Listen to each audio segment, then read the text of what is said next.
Hello dear, welcome you all to the lecture number 2 of the course on arithmetic progression, जिसको हमने launch किया था। ये देखते हुए कि आपके टर्म टू एग्जामिनेशन जो है वो पास आ रहे हैं, और जैसा कि आपको पता है कि अरिथमेटिक प्रोग्रेशन जो चैप्टर है आपका वो टर्म टू एग्जामिनेशन का एक पार्ट है। तो हमने क्या किया था कि एक प्रॉब्लम सॉल्विंग सीरीज जो है वो लॉन्च किया है, जिसके अंदर हम लेक्चर नंबर 1 जो है वो पहले ही कंप्लीट कर लिया है। लेक्चर नंबर 2 आज हम कंप्लीट करने वाले हैं, ठीक है। इसके अंदर हम कुछ और प्रॉब्लम डिस्कस करेंगे और अपने प्रिपरेशन को थोड़ा बेहतर बनाएंगे। टाइम लैग के बाद ये वीडियो आ रहा है just because of some academics problems. मेरे इंस्टेंस एग्जाम चल रहे थे and that is the reason why actually I have taken so much time to upload the second lecture. So let's move to the lecture number 2 without actually talking so much about either and उधर. So lecture number 2 का start करते हैं with a homework problem discussion. lecture number 1 में हमने आपको एक homework problem दिया था और हमने उसके अंदर आपसे पूछा था, ये मैं जो है वो लिख देता हूँ यहाँ पे। प्रॉब्लम क्या था? प्रॉब्लम ये था कि find the first 5 terms of a sequence whose general term is given as an is equal to 3 raised to the power n plus 1, ठीक है। तो हमने क्या किया था कि आपको एक सीक्वेंस दिया था इस तरह से, है ना। सीक्वेंस जो है वो आपको दिया हुआ है 3 raised to the power n plus 1, and what you have to do is कि you have to find the first 5 terms of the sequence. तो जिस किसी ने भी लेक्चर नंबर 1 देखा है उनको ऑलरेडी जो है वो पता है कि एक्चुअली अगर सीक्वेंस का जनरल टर्म दिया जाए तो हम कैसे सीक्वेंस के टर्म्स को फाइंड करते हैं। तो जिन्होंने नहीं भी देखा है वो यहाँ से सीख सकते हैं।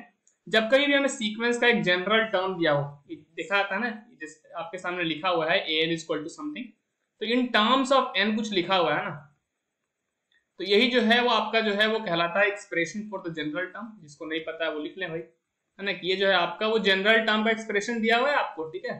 और आपसे पूछ रहे हैं कि पहले 5 जो है वो टर्म्स बताइए। अच्छा, सीक्वेंस के फर्स्ट 5 टर्म्स को हम रिप्रेजेंट कर सकते हैं like a1, a2, a3, a4 and a5। ये तो आपको पता ही होगा कि सीक्वेंस अगर nth टर्म रिप्रेजेंट करना होता तो हम an से रिप्रेजेंट करते हैं, सेकेंड टर्म तो a2 से, फोर्थ टर्म तो a4 से, है कि नहीं। तो अगर हमें मान लीजिए सीक्वेंस का फर्स्ट टर्म निकालना है तो हम क्या करेंगे, जहां जहां एक्सप्रेशन के अंदर n लिखा हुआ है वहां वहां n पुट 1 पुट कर दो। तो 3 raised to the power n plus 1 मतलब 1 plus 1, तो 3 raised to the power 2, that is simply coming out to be 9. Similarly अगर आपको a2 निकालना है तो जहां जहां n है वहां वहां 2 रख दो, तो फाइनली आपका एक्सप्रेशन बन जाएगा 3 raised to the power 3, और 3 का क्यूब तो आपको पता ही है 27। सिमिलरली अगर आपको a3 निकालना है तो 3 raised to the power 3 plus 1 कर दो, तो 3 raised to the power 4, आपको पता ही है कि 3 raised to the power 4 कितना होता है 81। अगर नहीं भी पता है तो 3 को 4 बार मल्टीप्लाई कर लो यार, है ना, इसमें कौन सा लोड लेने वाली बात। अगर हम a4 की बात करें तो 3 raised to the power 4 plus 1 हो जाएगा। हम कुछ नहीं कर रहे हैं, बेसिकली जहां जहां जिस टर्म्स को आप फाइंड कर रहे हो, जहां जहां सीक्वेंस में n दिख रहा है उसके जगह पे वो वैल्यू पुट कर दो, ठीक है। तो ये 3 raised to the power 5 आ जाएगा, जो कि फाइनली आपको दे देगा 243। आपको बेसिकली कैलकुलेट करना है और कैलकुलेशन तो आप अपने एंड पे कर सकते हो ना। मैं कर क्या रहा हूँ बेसिकली, ये 3 की पावर 2 है तो 9 आया। अगर 3 की पावर 3 निकालना है तो 3 की पावर 2 जो आया है उसमें 3 से मल्टीप्लाई कर दो। फिर 3 की पावर 3 है तो 3 की पावर 4 फाइंड करने के लिए उसमें 3 से मल्टीप्लाई कर दो। तो ये क्या कर रहा हूँ मैं, बेसिकली मल्टीप्लाई कर रहा हूँ। ऐसा मत समझना कि मेरे को ये वैल्यू जो है वो पहले से याद है, ठीक है। अच्छा, उसी तरह से अगर आपको a5 निकालना हो तो क्या करोगे, जहां जहां सीक्वेंस में n है वहां वहां 5 रख दो। तो 3 raised to the power 5 plus 1, basically you are going to get 3 raised to the power 6। और फाइनली वंस अगेन आपको जो है वो 3 की पावर 5 पता है ना, 243। तो 3 की पावर 6 फाइंड करने के लिए क्या करोगे, इसको जो है वो 3 से मल्टीप्लाई कर दो। फाइनली जो है वो 3 3 जा 9 और 24 3 जा जो है वो आपका आ जाएगा 72, राइट। सो फाइनली आपका आंसर आ जाएगा 729। तो ये हमने आपको होमवर्क प्रॉब्लम दिए थे, है ना। आपसे ऐसा क्वेश्चन पूछा जा सकता है कि सीक्वेंस का जनरल टर्म दे करके बोलेंगे पहले 5 टर्म, पहले 10 टर्म बताओ। इस तरह के क्वेश्चन जो है पूछे जा सकते हैं। हालांकि ये बहुत बेसिक प्रॉब्लम्स होते हैं, so you can't expect to be appear in the board final paper, but still अगर आ भी गया तो फाइनली जो है वो आपको है ना सॉल्व करने आना चाहिए। That was the basic motive. Let's move to the next question. Basically what we have, question आपको स्क्रीन के ऊपर दिख रहा होगा और क्वेश्चन आप पढ़िए, वीडियो को पॉज कीजिए और सॉल्व कीजिए, फिर उसके बाद सॉल्यूशन देखिए कि क्या आप जो है उसको सॉल्व कर पाते हैं या नहीं।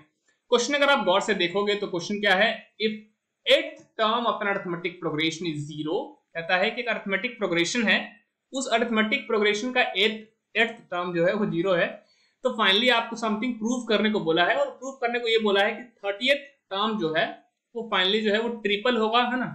18th टर्म के, मतलब 18वां जो टर्म होगा उससे 3 गुना जो है आपको देखने को मिलेगा।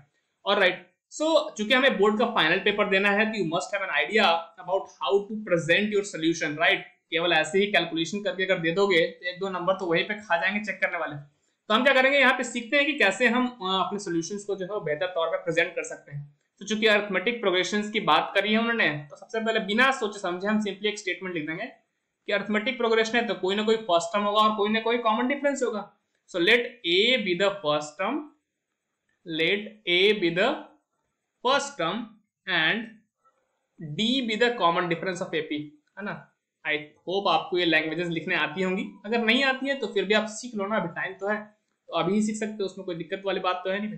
तो let a be the first term and d be the common difference of the arithmetic progression, ठीक है। तो ये हमने लिख लिया अरिथमेटिक प्रोग्रेशन, ठीक है। अब चलिए क्वेश्चन की शुरुआत करते हैं। क्वेश्चन मान ने बोला है 8th टर्म जो है आपका अरिथमेटिक प्रोग्रेशन का वो 0 है। सो अगर 8th टर्म 0 है तो हम लिखेंगे यहाँ पे कि अकॉर्डिंग टू क्वेश्चन, है ना, कि क्वेश्चन के अंदर ये डेटा आपको दिया हुआ है और क्या दिया हुआ है भाई, तो क्वेश्चन के अंदर दिया हुआ है कि 8th टर्म दैट इज 8 जो है वो 0 है। अच्छा, अगर हमारे एपी का फर्स्ट टर्म ए है और कॉमन डिफरेंस फाइनली डी है तो हम 8th टर्म को क्या लिख सकते हैं, सिंपली a प्लस 7d लिख सकते हैं ना, ये तो आपको पता ही होगा कि nth टर्म जो होता है वो होता है a plus n minus 1 into D, है कि नहीं।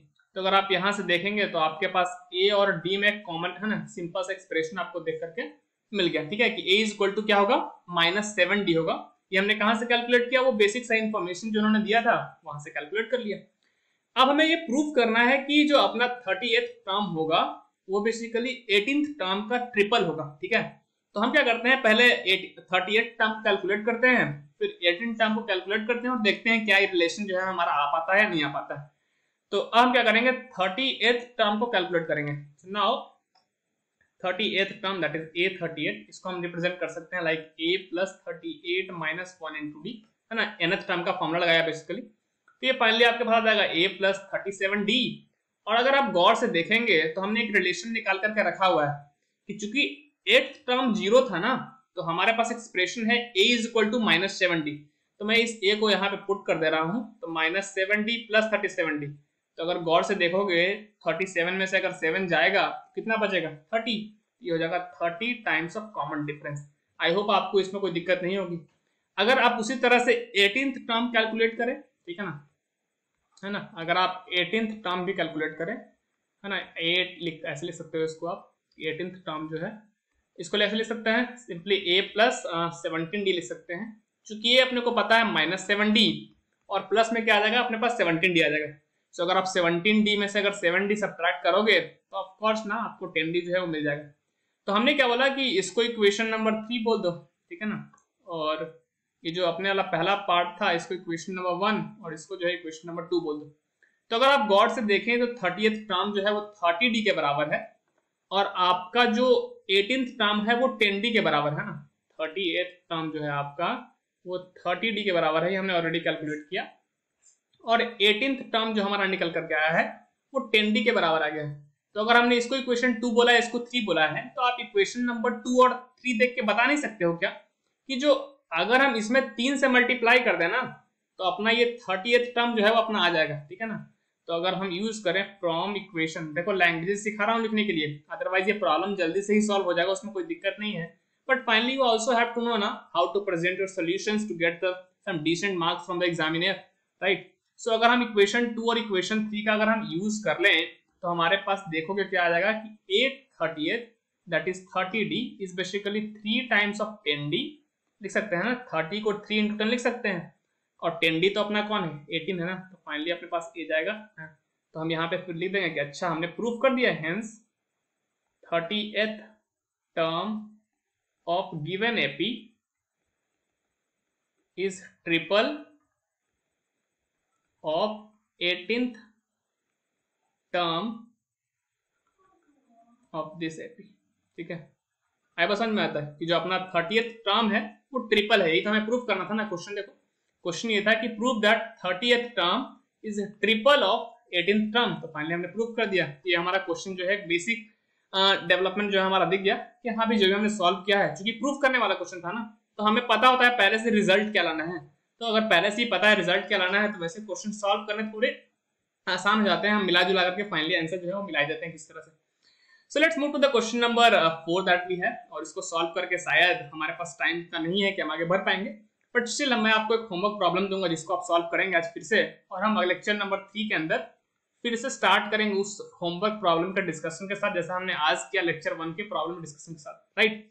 सो let's see the question number 4। Question number 4 बोलता है 19th term of an AP is equal to 3 times of 6th term and if it's 9th term is 19, find the AP. देखो बहुत सारी बातें उन्होंने करी हैं, ज्यादा बातें सोचते नहीं है। पहले बात तो एपी की बात हो रही है तो हमें एक स्टेटमेंट तो लिखना ही है ना, क्योंकि सब्जेक्टिव पेपर है ना, तो हमें ये लिखना ही पड़ेगा let a be the first term, है ना, बिना सोचे मैं लिख रहा हूं, and d be the common difference. उसके बाद सोचते हैं क्या क्या उन्होंने बोला है, फिर हम सॉल्व करते चले जाएंगे, है ना। And d be the common difference, let a be the first term and d be the common difference of the AP. अच्छा, हमने फर्स्ट टर्म मान लिया ए और कॉमन डिफरेंस हमने मान लिया कितना, डी। नाउ उन्होंने बोला है 19th टर्म जो एपी का है वो 3 टाइम्स है 6th टर्म का, ठीक है ना। तो अगर हम अकॉर्डिंग टू क्वेश्चन चले कि क्वेश्चन वाले ने हमें क्या बोला है, ठीक है ना, अकॉर्डिंग टू क्वेश्चन, ठीक है ना, उन्होंने हमें बोला क्या है, तो उन्होंने बोला है कि 19th term that is A19 is equal to 3 times of 6th term that is 3 times of A6, right. So अगर एपी का फर्स्ट टर्म A है और कॉमन डिफरेंस D है तो हम 19th टर्म को क्या लिख सकते हैं बताओ, हम लिख सकते हैं ना A plus 18D, 19 minus 1 into D बताया ना फॉर्मूला nth टर्म का, A plus n minus 1 into D, तो वहीं से लिख सकते हैं। सिमिलरली अगर आप 6th टर्म को लिखना चाह रहे हैं तो लिख सकते हैं 6 minus 1 into D that is 5D, right. अगर इसको हम फर्दर सॉल्व करने जाएं तो A प्लस 18D, 3 जब A से मल्टीप्लाई होगा तो 3A, और जब 3 5D से मल्टीप्लाई होगा तो आपके पास आ जाएगा 15D, राइट। तो अगर आप गौर से देखेंगे तो इस A को इधर लेके आया, इस 15D को इधर लेके गया, A प्लस से माइनस हो जाएगा, 15D भी प्लस से माइनस आ जाएगा। सो फाइनली 3A माइनस का A इज इक्वल टू आ जाएगा 18D माइनस का 15D, राइट। सो फाइनली आ जाएगा 2A इज इक्वल टू कितना, 18 minus 15D that is 3D। तो हमारे पास एक इक्वेशन जो है अपने पास निकल करके आ गया, इसको इक्वेशन नंबर 1 बोल देते हैं, राइट। अब उन्होंने क्या बोला, 9th टर्म 19 है। अच्छा, 9th टर्म क्या है अपने पास, 19, तो हम उसको सॉल्व करते हैं, देखते हैं हमारे पास क्या आता है कि जो 9th टर्म है अपने पास वो है 19। तो क्या एपी का अगर फर्स्ट टर्म ए है और कॉमन डिफरेंस डी है तो 9th टर्म को हम ए प्लस 8D, है ना, एक कम करके हमें उसने डी से मल्टीप्लाई करना होता है, आपने फॉर्मूला देखा ही होगा। तो ये अपने पास आ गया एक्सप्रेशन ऐसा करके, ठीक है। तो ये इक्वेशन नंबर 2 है, और इक्वेशन नंबर 1 है, हमने 1 क्या कैलकुलेट किया था कि 2A is equal to 3D, है ना। मैं लिख लेता हूं ताकि आप उसको अच्छे से रिलेट कर पाएंगे। ये अपना क्या है, इक्वेशन नंबर 1 है। हमें पता क्या करना है, हमें उन्होंने पूछा है एपी बताओ, एपी मतलब सीरीज बताना है। तो अगर हम फर्स्ट टर्म पता कर ले और कॉमन डिफरेंस पता कर ले तो हम सीरीज बता देंगे। तो अगर हम यहां से ए की वैल्यू निकालें, है ना, ये फर्स्ट इक्वेशन से अगर ए की वैल्यू देखोगे तो ए की वैल्यू क्या दिख रही है, 3D/2। तो अगर मैं इक्वेशन नंबर 2 में पुट कर दूं that is A plus 8D, तो ए की जगह पर रख दूंगा मैं 3D/2 प्लस का 8D इज इक्वल टू कितना आ जाएगा, 19। अगर आप सॉल्व करने जाएंगे तो 3D प्लस, देखो ये 2 जब मल्टीप्लाई होगा 8 में तो हो जाएगा 16D divided by 2 is equal to आ जाएगा 19। So finally 16 plus 3D that 19D is equal to आ जाएगा 19, 19 कैंसल, और finally D is equal to कितना आ गया, 2। और अगर D इज इक्वल टू 2 आ गया तो हम इक्वेशन नंबर इसको 2 में पुट कर दें या 1 में। इक्वेशन नंबर 2 जो है थोड़ा अच्छा लग रहा है ना, पुट कर देते हैं। तो A plus 8D that is A plus 8 into 2 is equal to 19, है ना। किसी में पुट कर सकते थे, ये आपकी मर्जी टोटली, है ना, आपके ऊपर जो है वो फाइनल डिपेंड करता है। तो ए की वैल्यू कितनी आ गई, 3। तो अगर फर्स्ट टर्म 3 है और कॉमन डिफरेंस 2 है तो आप एपी लिख सकते हैं क्या, ऑफ कोर्स लिख सकते हैं। हेंस अरिथमेटिक प्रोग्रेशन इज, तो स्टार्ट कहां से करना है, फर्स्ट टर्म से, और बारी बारी से हर एक टर्म में 2 ऐड करते चले जाओ, यही तो डिफिनेशन होगी ना एपी की। तो अगर फर्स्ट टर्म को 3 लिख दिया, कॉमन डिफरेंस 2 है तो 2 ऐड करते चले जाओ, 3 5 7 9 11, और ये सीरीज इनफाइनाइट तक चलती चली जाएगी। और यही हमारे नॉलेज की भूख भी इन्फिनिटी तक चलते चले जानी चाहिए, till till we leave we have that particular attitude towards learning, हमें सीखते जाना है, we never actually get tired of learning, and that is a particular positive message that I want to give you all, and that's all for this particular video. See you all in the next one. Till then, keep learning and stay happy, buddy.